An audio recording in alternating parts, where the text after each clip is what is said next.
Buat meja servis, korang jangan balik bang. Jangan balik. Tunggu sini dekat ruang menunggu sini. Sebab bukan jarang-jarang. Sebab bukan senang-senang kau nak dapat keadaan enjin korang bang dah terbuka. Nampak ni?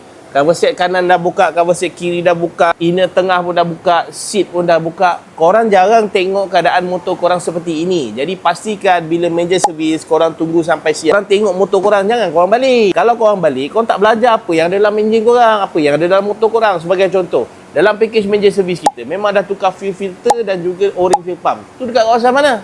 Ini dekat kawasan tank. Bila kau tahu, kau dah buka, kau boleh nampak fuel pump kau macam mana, dalam tank kau macam mana. Bateri pun boleh tahu sekali. Sebab tu buat sekali jalan, sebab tu kau kena tengok. Lepas tu, dalam package meja servis kita ada cuci airbox dan juga cuci total body. Dekat sini. Apa yang kau boleh nampak? Kau boleh nampak air filter korang macam mana? Kau boleh nampak kau punya dalam intake tu macam mana? Kau boleh nampak injektor korang macam mana? Tu semua korang akan nampak. Sebab tu jangan balik. Contoh lagi, kita ada tukar coolant kan? Kita buang coolant lama, kita masuk coolant baru. Yang ni korang kena tengok. Korang boleh nampak cap radiator dia. Boleh nampak kipas radiator dia. Boleh nampak apa-apa sensor, thermostat, thermosensor, apa-apa hose radiator. Semua korang boleh check sekali dekat sini. Sebab tu jangan balik.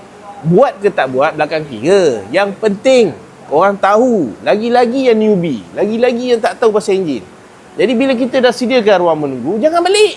Tengok sampai habis, belajar, kenal motor korang. Korang yang bawa dia hari-hari. Faham? Semoga bermanfaat. Link di bio. Stand kilang saja, Maudi yang datang. Bye-bye.